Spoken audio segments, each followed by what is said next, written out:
Здравейте! Ние сме в нашия салон, а именно Veso Barbershop. И днес ще поговорим по много желателна тема от хората, които искат да се отворят салон. Изкарали са курса, да речем, но не знаят откъде да започнат, какво да си купят и на какви цени евентуално струва всичко. Тук съм записал колко съм дал лично аз за моя салон и колко ми е излязъл аз съм собственик вече на него от една година, колко приход, колко разход и колко инвестиция ми трябва първоначално, докато той тръгне и колко съм инвестирал първоначално да го ремонтирам и той да започне да работи.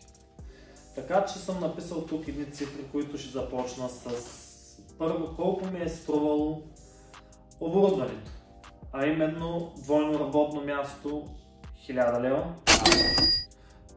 Тогава имах един салон 1000 лева. Измивна колона 1000 лева. Майстор 1500 лева. Осветление около 600 лева. Два телевизора имаше, да. Те бяха около 250 лева, 250 лева, 500 лева. Имахме два дивана, те бяха също около 250 лева, да. Стават общо 500 лева. Доста неща не съм писал като цяло. Другото, което съм писал е хладилна витрина, 500 лева. PlayStation, защото ние имаме PlayStation 5 за клиенти, които чакат, 2000 лева. И много част от консумативите не съм писал, но ще ви ги изброя, защото аз горе-долу ги знам колко струва. А именно, първоначалната ми инвестиция като консумативи беше около 1000 лева. След това имаме ферма с счетоводител 600 лева, имаме касов апарат 250 лева. След това идват машинките, където ни трябва да започнем да работим с тях. Там около 1000 лева. Плюс другите разходи, където те не са много големи, но са разход, а именно козметиката. Тогава пазарих козметика за около 1000 лева и всичко това е само да стартираш. И тук съм написал общо колко ми е изкарал грубо салона за една година.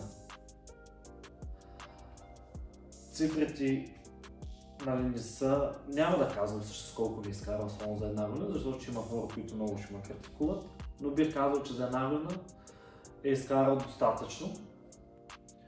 Но грубо само да започнеш. Но след около 11 месеца работа,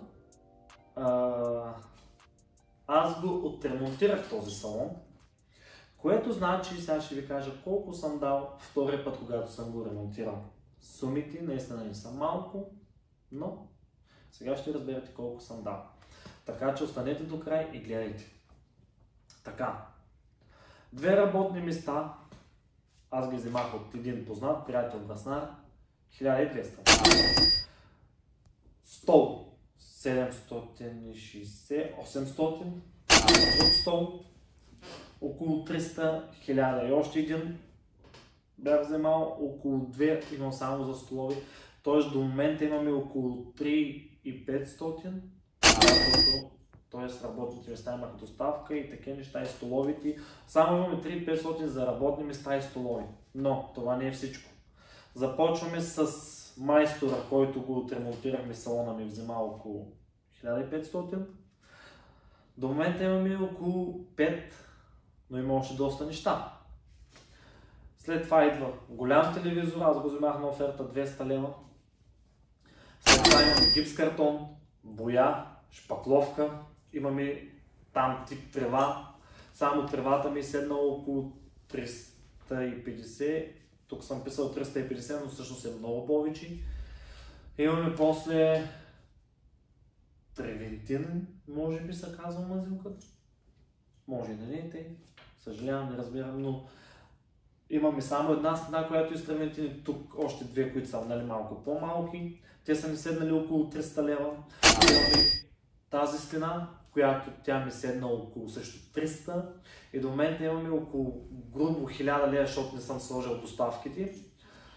И имаме около 5500. До момента са 6500, които са само за ремонт. Но, пак казвам, това не е всичко. Имаме гипс картон, което ми е излязло около 500 лева. Става 6-7 хиляди лева. Вау, не съм доста пари. 7 хиляди лева. Но когато аз започнах да обучавам, защото аз обучавам, трябваше да купим някои други машинки, а именно няколко машинки сме вземали и те не са малко всъщност. Имаме JRL, имаме 3 нови тримера, имаме бустър, говоря за гама бустър всъщност. Ще ви пусна клип как сме го отремонтирали, как е било преди, само да намеря такъв клип и как е сега. Така че ако искате да бъдете успешни и наистина да привлечете хора, то трябва да бъде тук по най-добрия начин. Освен това, забравих да спомена, че сме купили, имаме тази реклама, която е отзади, имаме кафе машина, плюс това имаме тук отдолу и много модерни, те са като платна, не мога да ги разбира, нали, точно мога да ги обясна.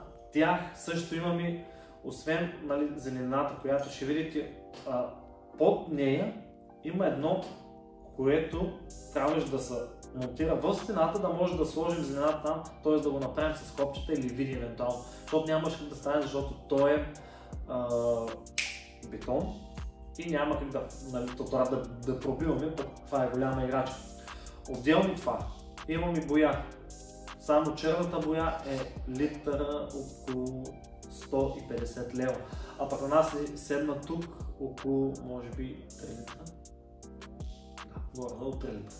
Освен това, имаме скрито осветление, имаме скритото осветление на стойност около 200 лева, защото то не е много. Плюс това имаме човек, който го монтира, електротехник, всъщност той ми взема 100 лева. И общата сума вече съм забрал колко стана. Освен това имаме нови ценоразписи, имаме много нови неща. Оттам имаме още една стена, която не съм споменал, тя е с това модерна, тя ми е седна около между 100 и 200 лева. Така че ако искате да отворите един салон, всъщност ще ви трябва наистина между 10 и 20 хиляди лева. Аз говоря наистина за салон, който е може би по-престижен, малко по-комфортен, малко по-такъв да привлече клиенти. Всъщност моят салон е между 40 и 50 квадрата. Освен това аз имам вратата, която виждате зад мен, там има около 15 квадрата, което се става между 50, даже над 50 квадрата. Само тук площта, която е около 40, оттам имам още 15, малко антре бих казал, 5 квадрата и баня, което става около 60 квадрата, което не е малко за салон. Но мога да ме насърча и да ви кажа, че колкото повече инвестирате, тя толкова повече ще ви се върне инвестицията. И винаги вярвайте в себе си на първо място. Когато започнах, аз беше много трудно, нямаше толкова много клиенти. Понеже вече браснарите станаха прекалено много. Аз съм браснар от около 3 години, може би 4 вече. И като слезеш на център, на централно място, хора, които наистина ще те забележите много трудно. Понеже конкуренцията е огромна и зависи какво качество предлагаш. Салона е много важно на първо да е чист. И дали като дойде човек придобива комфорт. В нашия салон имаме PlayStation, както споменах, имаме добра музика, имаме приятна обстановка, добро отношение, цени, които за мен не са много скъпи, за разлика от хора, които взимат и брасари, които взимат на много по-висока цена.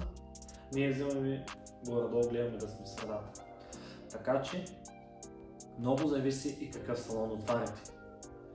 Ако сте нови, просто действайте. Може и да се отвори с по-малко финанси, не е важно салона ви да бъде колкото моя и да бъде така оборудван.